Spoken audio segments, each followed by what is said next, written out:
भैया और भाभी को शारीरिक संबंध में आंखों से देखा। हेलो दोस्तों, मैं हूँ रवि और आज मैं आपको अपनी स्टोरी सुनाने जा रहा हूँ। हम दो भाई हैं, मैं छोटा हूँ। एक हफ्ते पहले मेरे बड़े भैया की सगाई हुई थी और आज उनकी शादी थी। मेरी भाभी बहुत खूबसूरत थी। शादी का समारोह खत्म हुआ। अब तो भैया की शादी को हुए 3-4 महीने बीत चुके थे। भैया की शादी के कुछ महीनों बाद की ही बात है। सब मैंने भैया और भाभी को कमरे में रोमांटिक शारीरिक संबंध मनाते हुए देख लिया था।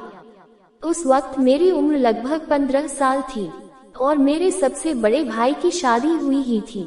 फिर मुझे भैया और भाभी को डराने का ख्याल आया और एक दिन मैं भाई भाभी को ने के लिए उनके ही कमरे की अलमारी में छुप गया और भैया भाभी का इजहार किया।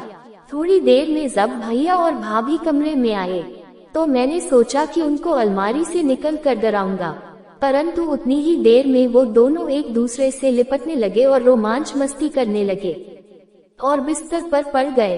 अलमारी में छुपा हुआ मैं बस देखता ही रह गया और देखते ही देखते भैया भाभी के कपड़े उतारने लगे और बड़े प्यार से भाभी को चूमने लगे। मैं ये सब देखकर डर गया। मुझे लगा कि अब बाहर निकलना सही नहीं होगा, उन दोनों के रंग में भान पड़ेगा। अब मैं बाहर निकला तो मुझे मार पड़ेगी और मैं अंदर खड़ा ही सब कुछ देखता रहा। मैं उन दोनों को शारीरिक संबंध बनाते हुए देख रहा था। मैं पसीने से पूरी तरह भीग गया था क्योंकि पहली बार मैंने ऐसा देखा था। फिर 1 घंटे के बाद दोनों का काम खत्म हुआ और दोनों अपने कमरे से बाहर निकले। फिर मैं अलमारी से बाहर निकला।